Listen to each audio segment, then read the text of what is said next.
What is good, everybody? Juliana Page here, and I wanted to talk to you briefly about a question, but a statement also, perhaps. Where do you belong? Where do you belong? And I'm asking this, if you know me, if you've been following me for any length of time, for something far deeper than that original question.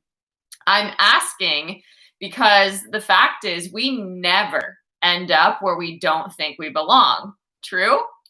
We never end up where we don't think we belong, right? Whether that is a place of prosperity, a certain neighborhood, a certain career, we don't end up where we don't think we belong.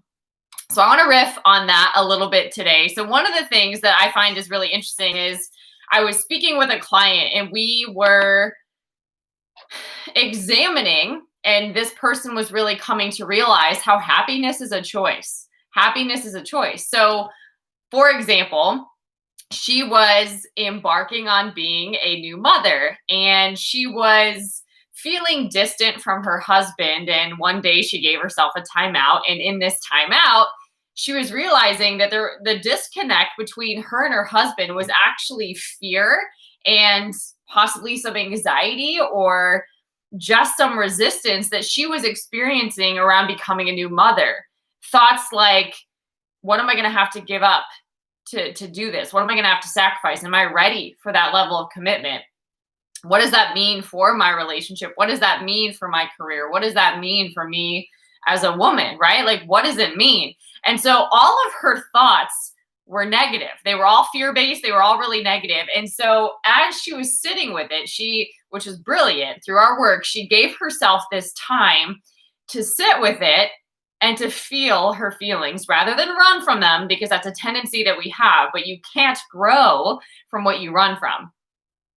It's always going to be right back there to meet you. So she allowed herself to feel her feelings and she gave herself a timeline to do so. And in that process, what she did was she decided, okay, like I acknowledge that this is a fear, that this is what I'm experiencing, but what do I want to create? What do I want this to mean for me? And she was able to bring that to her husband and they had a full circle turnaround. It actually brought them closer together and they were really excited. And now 3 babies later, she is loving all of the things that she gets to do and she chooses her happy. Okay. So happiness is a choice. We can't control a lot of what's happening in life, right?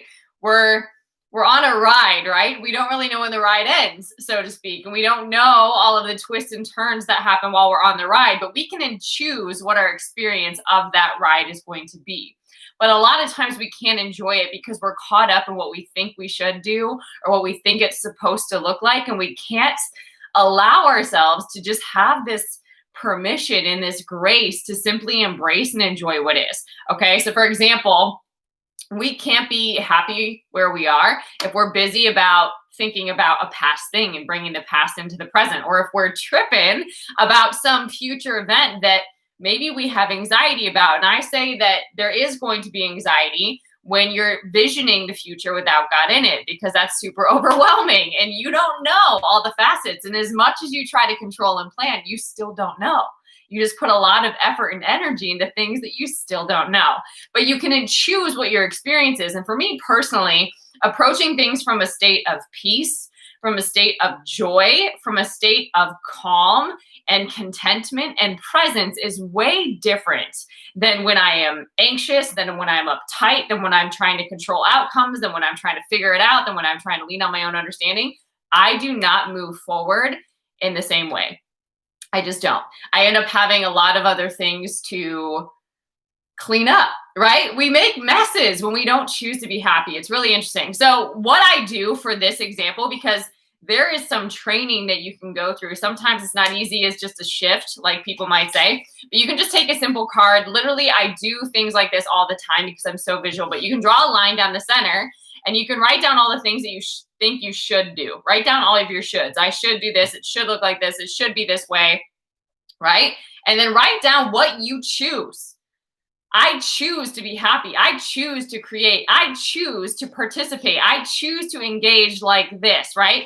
And then it gives you your new action and your new way to experience life, which is way more meaningful, way more fulfilling. And you can also pray your way through this, is my recommendation as well.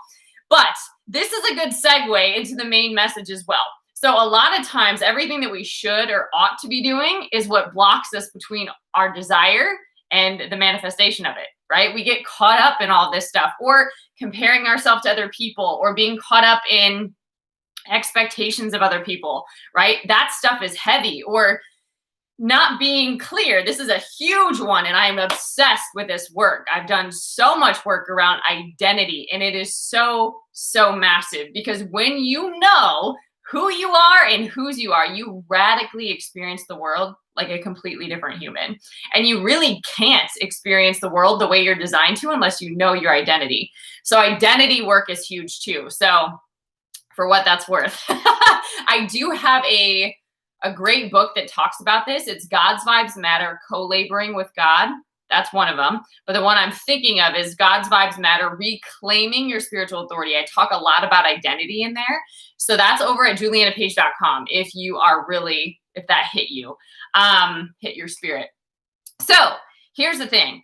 I acknowledge that I started doing this from a very early age. So this was before I was really strong in my identity. This is when I very much felt caught up in a fog, which I feel is fear, obligation, and guilt. When I was caught up in all of that, I started practicing where I desired to be. I started practicing experiencing that before I was there. So by any means necessary, I tried to engage all of my senses, all of my being into experiencing where it is that I believed. I don't know how, I don't know when, but I believe that I belong there. I believe that I'm meant to experience that, and I'm going to expose myself to it. So whether that was being around really highly motivated and driven people, Tony Robbins level, right? I would put myself in their presence. I would figure out how to break through that wild discomfort of investing in myself, massive amounts of money to me at the time, to get my butt in a seat in one of those conferences. Or if I believed that I was designed to live somewhere, I would drive around that neighborhood. I would set time and I would drive around the neighborhood and imagine what it would feel like to live there and have a home there, and just what that would be like. Or if there's a place that I wanted to live, right? Like I would go to those cities and feel them out, right? Like, what would it be like to be here? Do I really feel this? Or if I saw myself being in a certain part of a community, I would go and immerse myself and have experiences in that community, whether that's staying in a really, let's say, fancy or upscale hotel. I would do that periodically to experience what it feels like to belong there, right? To the point that it was really familiar and I started to believe it. I really activated faith around it. Or if I believed that I was meant to be working with certain types of people, I would study them. I would listen to their interviews. I would just immerse myself, right, in their content, right? So whatever it is for you, I think there's something so powerful, because you become what you're most familiar with, right? Because this is just true. Like if you just focus on your past and your pain, you keep experiencing that. But if you choose to grow, if you choose to expose yourself to more, if you choose to do the uncomfortable things to get to those spaces, whether that's, for example, I went to, I think it was the TD Jakes Mega Fest, and I didn't come from a legacy of faith, but I'm like, you know what? I'm just going to drop myself in a conference with some of the best and just let them speak over me. I'm just going to receive, and I'm going to see what lands, and I'm going to keep it moving. I had no clue what I was in for. I was in this huge, I don't know, like auditorium, convention center, all by myself, right? Just open to receive what I believe was my next step for me. Or I would do different retreats, or I would travel to different places, or I would, and these are all solo ventures, by the way. So I would make sure that I was in this process becoming aware of what it is that I do desire, and really strong in where I know I am designed to be and what I belong. So particularly if it's a certain industry, for example, I studied communications like a crazy woman, because I believe so strongly that that was something that I had weakness in. It was something I didn't have training in. It was something that I didn't see around me. I saw a lot of poor communication and dysfunctional communication, and I was determined to expose myself to journalism, to film production, to coaching, to everything that I could, to writing, right? Even if these things were not my favorite and I didn't feel that I was particularly great at them, I would still expose myself to them because I wasn't going to let that be an excuse. I knew that I needed to have these skills. So I'm going to find them by any means necessary. And I know inevitably the right doors are going to open before me, right? I'm going to get to where I know I belong, and I'm not going to settle for less. So my encouragement on today is ask yourself this question: where do you belong? Now, if you're not sure, that's totally okay, and there's grace for that. But I would go back to starting with identity, or why might you not know where you belong yet? Have you maybe not done a lot of self-awareness, self-reflection, that type of work?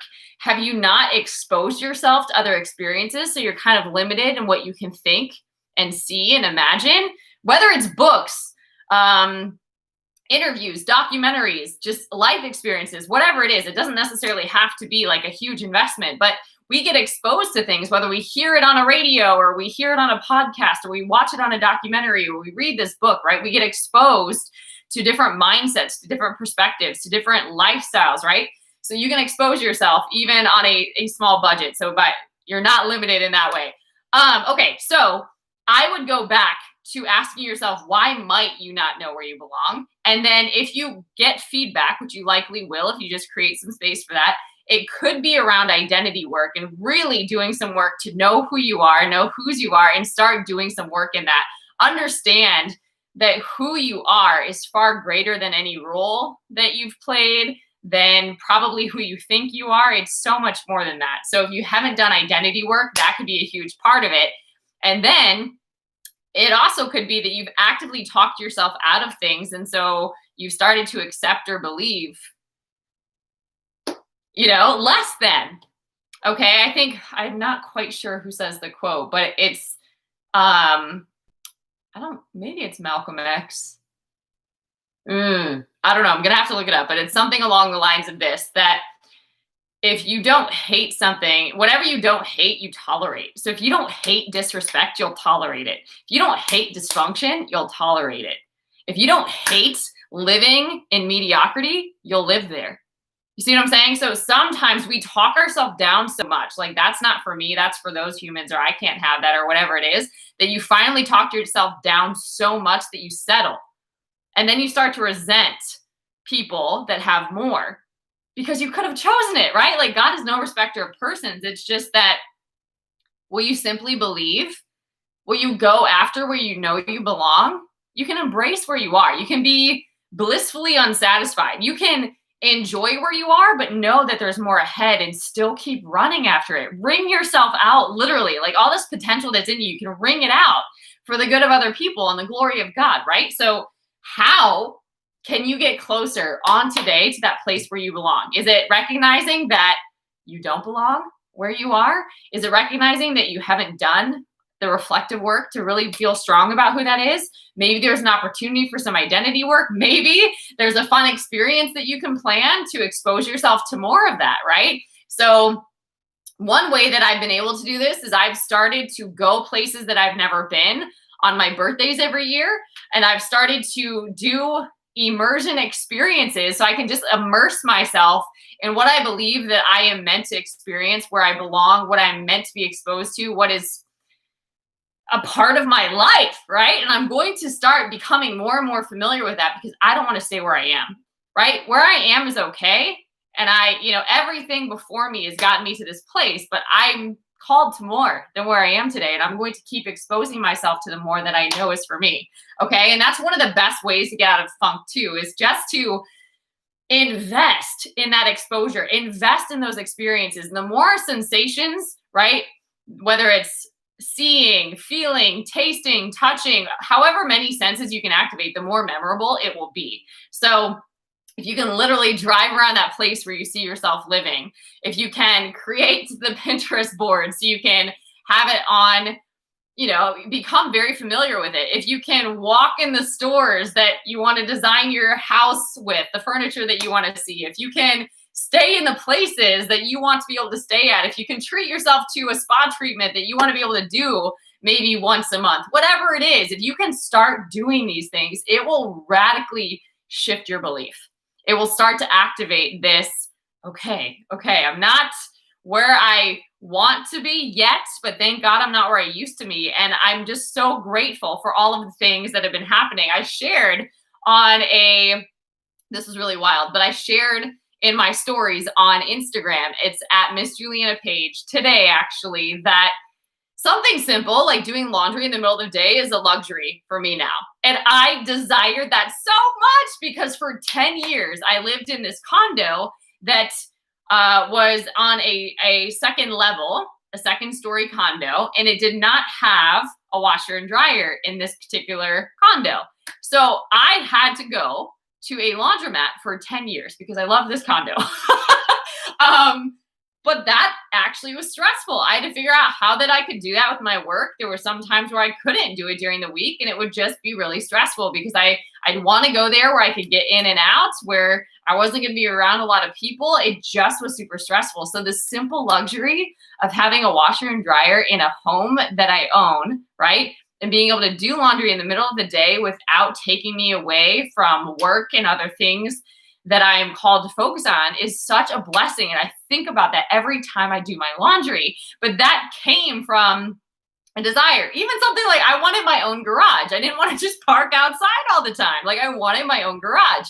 There was things like this that I worked up my belief to, right? Like a certain period of my life, I never thought that I could own a home. It's just, I hadn't seen anybody do it. It's just something that I knew I belonged in certain places. I believed that I belonged there. Okay. And then in time, that belief got stronger and stronger, and I got more knowledge and wisdom, and I grew in my stewardship, and ta-da, right? So just want to encourage you, where do you belong? Where do you belong? You will never end up where you don't think you belong. You will stay right where you are. You could even go backwards. So my encouragement is to put some of this work that I'm sharing to practice and watch when you partner with God, how he radically shows up for you and blows your mind, because he does exceedingly abundantly above and beyond all you dare ask, think, or imagine. And it's not going to be logical. It's going to be super natural. So to God be the glory for sure, but really give yourself some space to answer this. Get away from people, get out in nature. You can even take notes on your phone. But it's very, very valuable. And it will put extra motivation behind how you show up every day. All right? All right, guys, I hope this message blessed you. If it did, make sure that you subscribe. Also, if this is bringing to mind somebody that you know, be sure to copy the link and share it with a friend. And if you check in the video notes, there's many different ways that you can connect, the websites that I mentioned, all the things. So make sure if you need to get in touch or if you have any questions, feel free to reach out. All right, guys, until next time, stay blessed.